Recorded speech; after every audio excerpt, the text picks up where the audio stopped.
Friday, February 3rd, 2017. Welcome to the Government News Brief.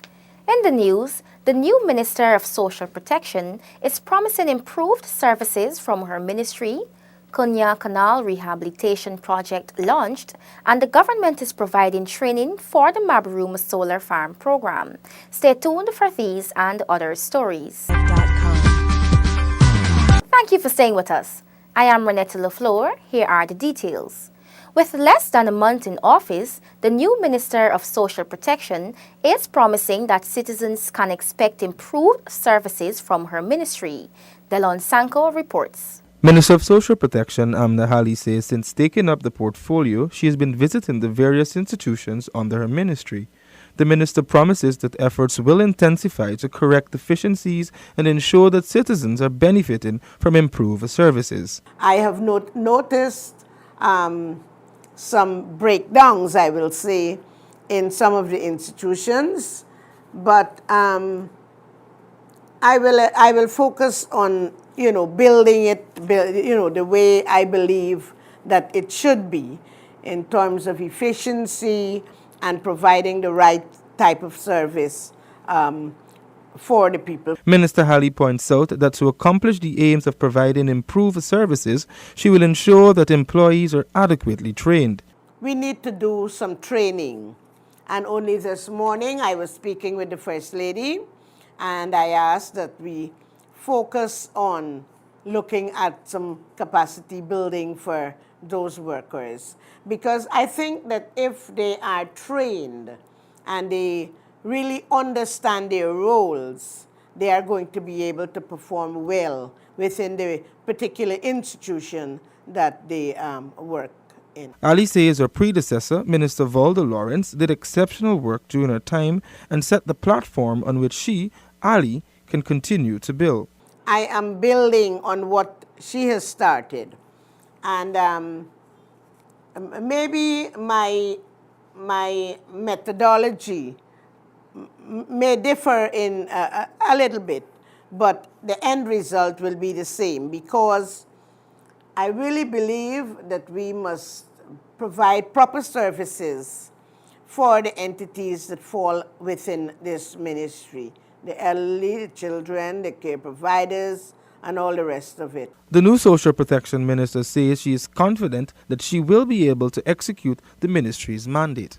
Delon Sanko for the Government News Brief. In an effort to enhance better drainage, the Kunya Canal Rehabilitation Project was today launched. Delicia Haynes tells us more. The $3.2 million Kunya Canal Rehabilitation Project has been launched as the Ministry of Agriculture works towards improving drainage and irrigation systems. The project entails the construction of a bridge across the Land of Canaan Public Road, fixing the gates and upgrading the sluice at the outlet of the East Demerara Water Conservancy, and the construction of a new sluice into the outlet of the Kunya Canal into the Demerara River. A key element of the East Demerara Water Conservancy system that is currently not functioning is the Kunya Canal, which is located on the western side of the East Demerara Water Conservancy, discharging into the Demerara River. Located on the edge of the conservancy, the Kunya Canal is intended to serve two purposes. The first is to drain nearby farming areas, Kururu, Coverdale, Pearl, and Sierra Joanna. The second use is to manage water levels in the conservancy, which during critical rainy periods needs drainage to keep water levels from exceeding the safe operating level. The contract for this project, which is expected to last for 12 months, was signed by Finance Minister Winston Jordan and World Bank representatives, then handed over to the Ministry of Agriculture in 2016. Chairman of the Caledonia Good Success Neighborhood Democratic Council, NDC, Dwarka North, describes this development as a dream becoming a reality. The rehabilitation of the Kunya High-Level Relief Canal, it's a dream come true for the NDC, the resident in the entire NDC. When the canal was closed some years ago, the NDC had protested the closure. But our protest fell on deaf ears. So We were of the opinion that the Cunha Canal would have been never reopened. The 2005 floods left the Conservancy Dam in a weakened state, highlighting vulnerabilities in the infrastructure to adequately drain floodwaters. The government, assisted by the Inter-American Development Bank, IDB, and the Japanese International Cooperation Agency, has invested in rehabilitating and maintaining of drains, canals, pump stations, and intake and outfall structures on drainage systems in Region 4. Coordinator of the Project Management Unit, Ministry of Presidency, Nicholas Outkirk, emphasizes the importance of this project. We look forward to the implementation of the Cunha Canal, which falls under this umbrella that the GRIF will be funding.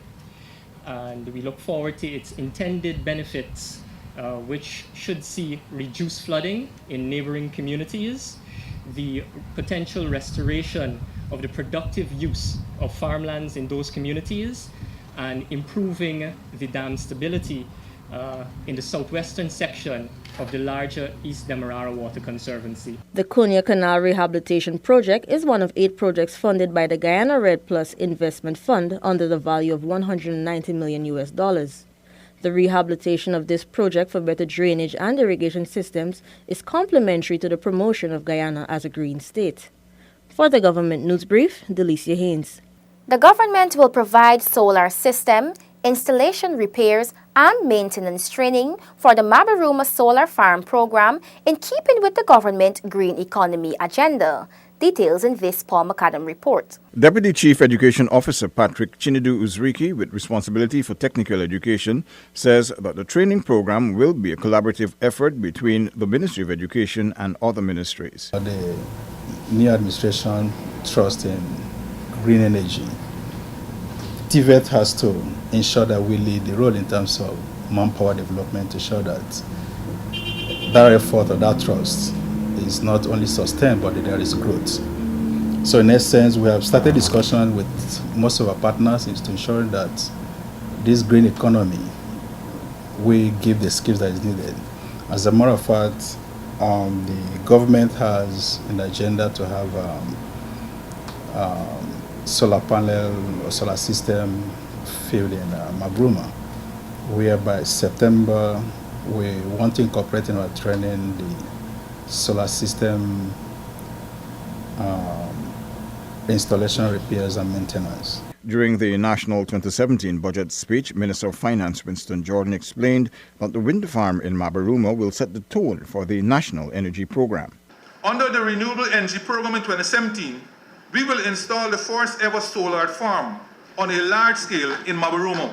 These interventions, when finalized, will significantly improve the lives of our people, especially in the hinterland, by incentivizing behavioral change, boosting investor confidence, and ensuring energy reliability. The $264 million solar farm will generate energy in Mabaruma for an additional 17 hours per day to the some 3,000 residents. Paul McCallum for the Government News Brief. Sanika Thorne now tells us about some of the Guyana Water Incorporated GWI interventions to improve water distribution in Region 3.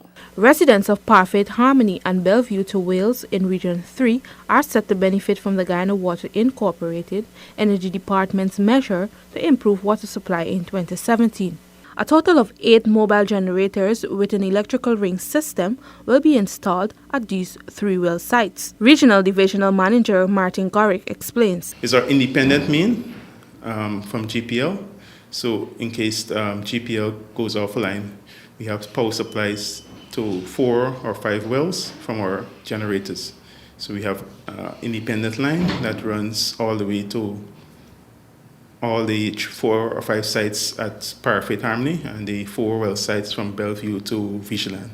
During last year, residents of Region 3 raised concerns about not receiving water in their homes because of the poor water supply. In the interim, GWI is looking at restructuring those units to ensure residents benefit from better quality water supply. We would have a unit that's meeting the requirements for power consumption.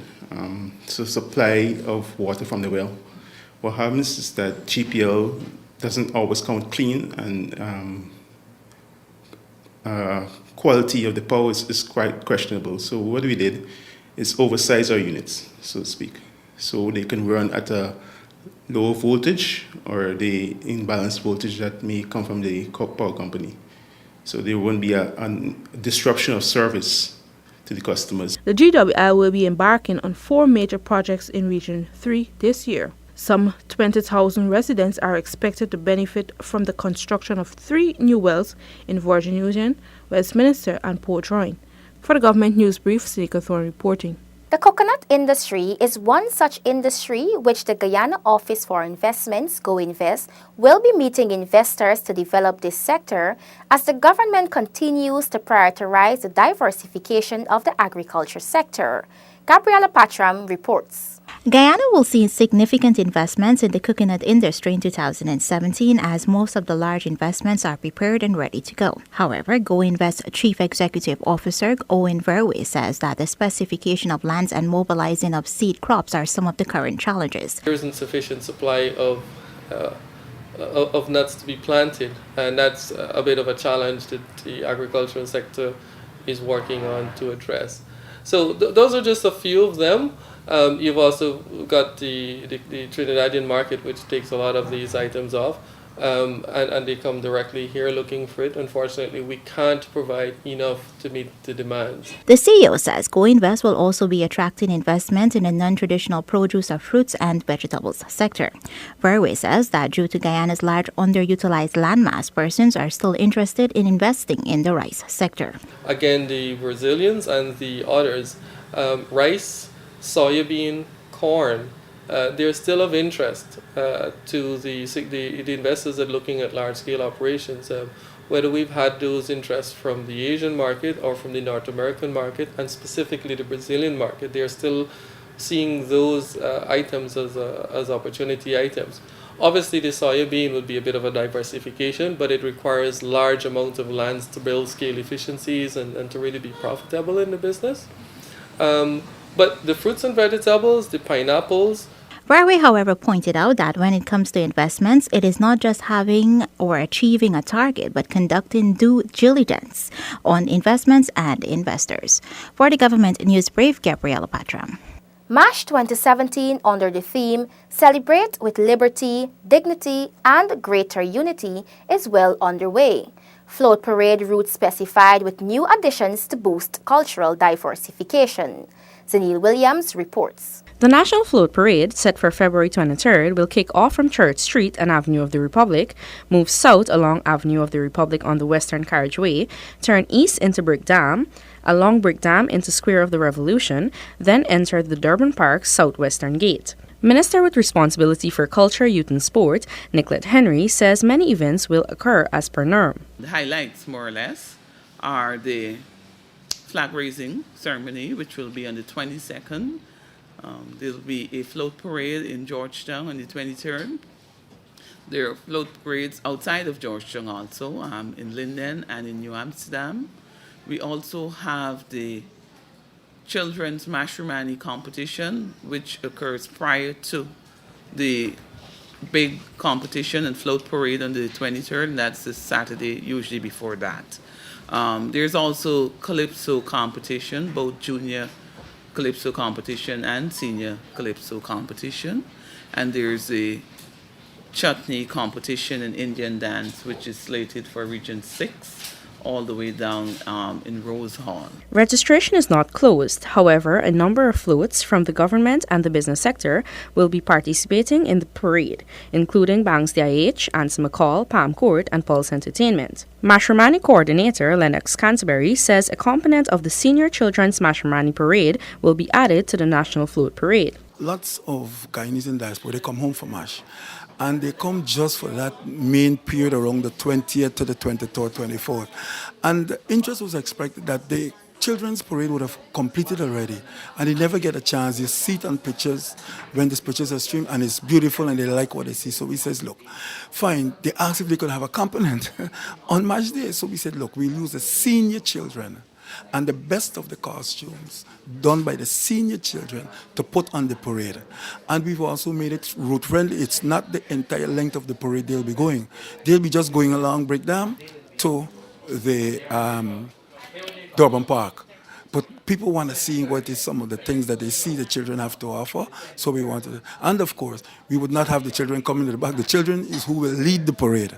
So while the other star there come, when they reach there, the children will already be moved off and going along the route. So they won't really be mixing with the adults who might be enjoying the spirits of the MASH festival. 90% of vending spots have been sold. The cost ranges from $10,000 for a 10x10 spot to more for larger spots. Some $40 million has been allocated for Mashramani 2017 festivities. Reporting for the Government News Brief, Zenil Williams.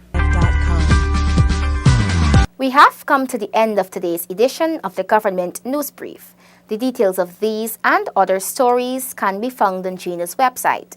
GINA has an active Facebook page, and we encourage you to visit and like us so you can be informed as the news unfolds. You can also visit our website and YouTube channel. Do join us on Monday for another edition of the Government News Brief. I am Renetta LaFleur. Have a great weekend.